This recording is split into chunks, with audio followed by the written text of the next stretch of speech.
You just signed the mortgage papers on your first house. $300,000 at 6% interest over 30 years. Your monthly payment is about $1,800 and it feels manageable. You're excited. You're a homeowner. You're building equity instead of throwing money away on rent. Everyone's congratulating you on making a smart financial move. But then you look at the amortization schedule they handed you and something catches your eye. In the first month, you're paying $1,800, but only $500 of that is going to principal. $1,300 is pure interest. You're going to spend over 6 years before half your payment is actually paying down the house. By the time you're done with this 30-year mortgage, you're going to pay $347,000 in interest. You just agreed to pay $647,000 total for a $300,000 house. You're going to pay more in interest than the house cost, and somehow this is considered normal. My name is Smith, and I spend way too much time thinking about how 30-year mortgages have become the default option that keeps the middle class trapped in debt for their entire working lives. If you're someone who's been told that 30-year mortgages are just what you do when you buy a house, and you've never questioned whether there's a better way, hit subscribe and give this video a thumbs up, because what I'm about to show you is going to make you realize that the 30-year mortgage is one of the most expensive financial products most people will ever buy, and almost nobody understands what they're actually paying for. So let's talk about the 30-year trap, because here's the thing. 30-year mortgages weren't always normal. They were invented during the Great Depression as a way to make housing affordable when people couldn't come up with large down payments. Before that, mortgages were typically 5 to 10 years with balloon payments at the end.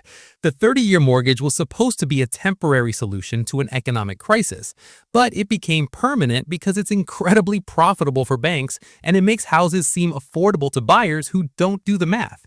Here's what most people don't realize. When you take out a 30-year mortgage, you're not buying a house. You're buying a house plus a massive interest payment that's larger than the house itself. And the structure of these loans is designed to keep you in debt and maximize bank profits in ways that most people never think about. Now look, let me show you the math, because once you see what 30-year mortgages actually cost, you're going to be furious that this is the default option. $300,000 house at 6% over 30 years. Total payment is $647,884.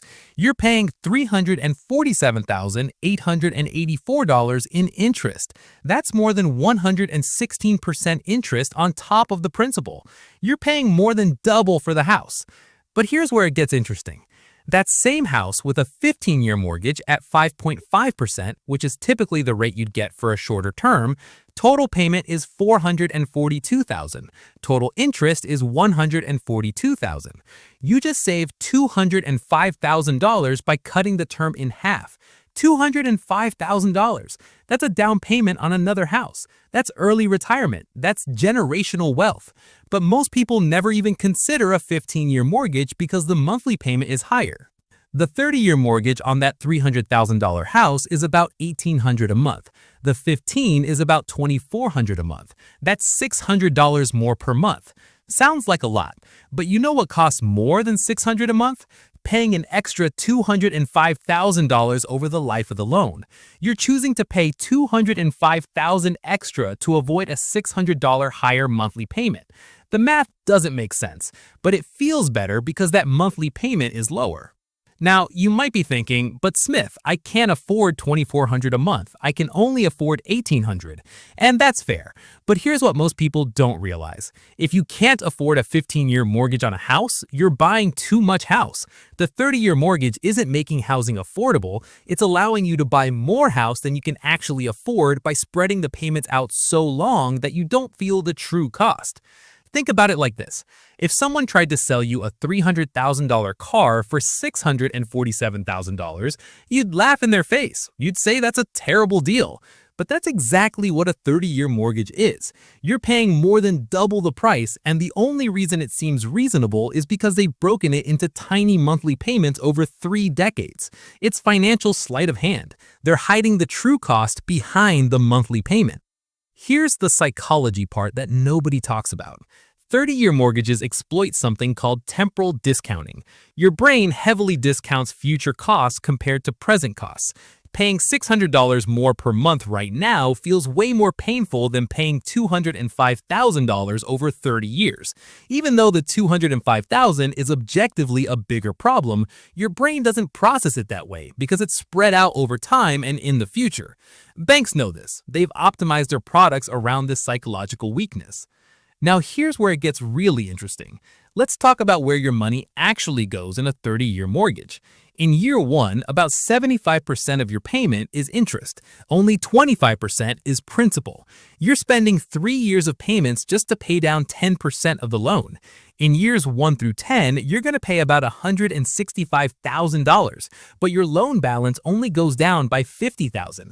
$115,000 of that money is pure interest. You're barely making progress on actually owning the house. Compare that to a 15-year mortgage where in years 1 through 10, you'd pay about $290,000 total, and your loan balance goes down by $180,000. You're actually building equity instead of just paying rent to the bank. Because let's be honest about what the first 15 years of a 30-year mortgage really is. It's basically renting from the bank with the option to buy later. You're not building meaningful equity, you're paying for the privilege of living there while the bank owns most of it. Now look, let me give you a real example of how this plays out over time. Two people buy similar houses in their 30s. Person A takes a 30-year mortgage. Person B takes a 15-year mortgage by either buying a slightly smaller house or putting down more upfront or living somewhere slightly less desirable. Person A has lower monthly payments and more breathing room in their budget. Person B has higher payments and tighter cash flow. Fast forward 15 years. Person B owns their house outright. Their housing payment is now just taxes and insurance, maybe $800 a month. Person B can now invest the $1,600 they were paying toward their mortgage.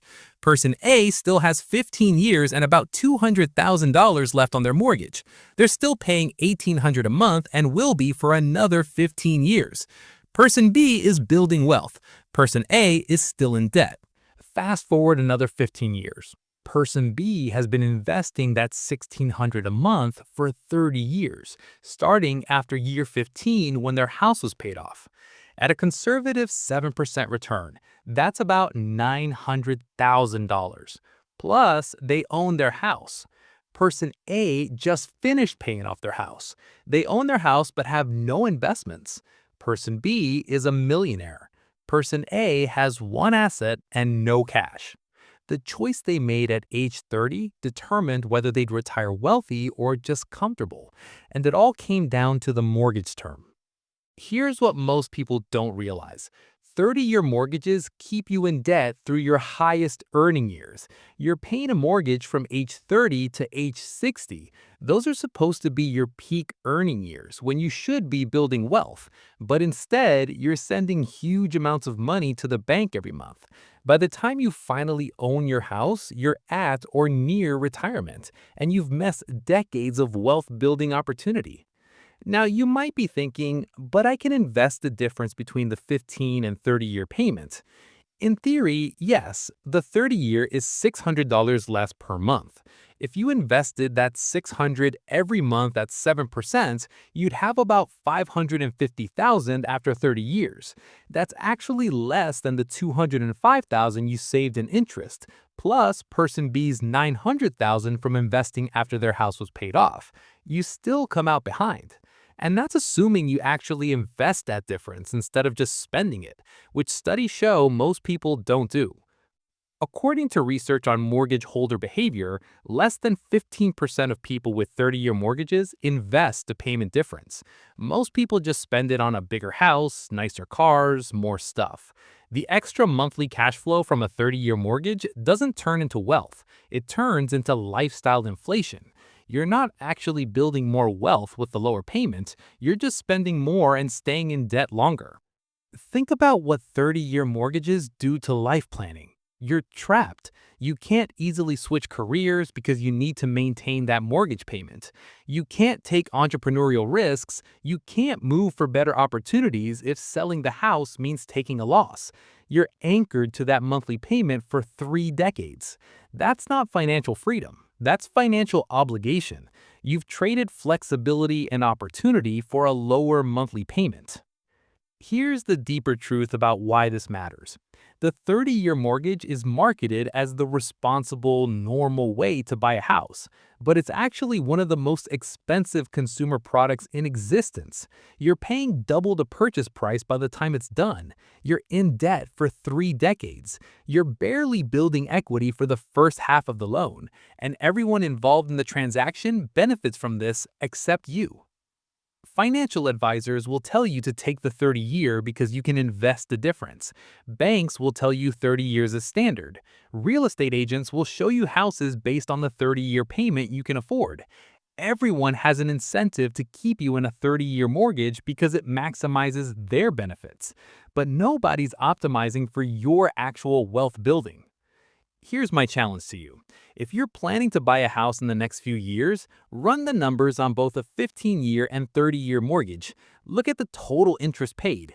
Look at when you'd own the house outright. Look at how much wealth you could build in those extra 15 years after the 15-year mortgage is paid off. And be honest about whether you'd actually invest that payment difference if you took the 30-year. Make an informed decision instead of just accepting the default. And here's what's going to happen. You're going to realize that the 30-year mortgage is expensive in ways you never considered. You're going to see that the lower monthly payment comes with an enormous long-term cost. You're going to understand that owning your house in 15 years instead of 30 is worth way more than $600 a month in extra cash flow. And you might make a different choice. The 30-year mortgage isn't a neutral financial tool. It's a trap that keeps you in debt through your prime earning years, while banks profit from the interest. Don't fall for it just because everyone else does. Think for yourself. Do the math. Choose the loan that builds your wealth fastest, not the one that feels easiest right now. Your 60-year-old self will thank you. Thanks for watching, and I'll see you in the next one.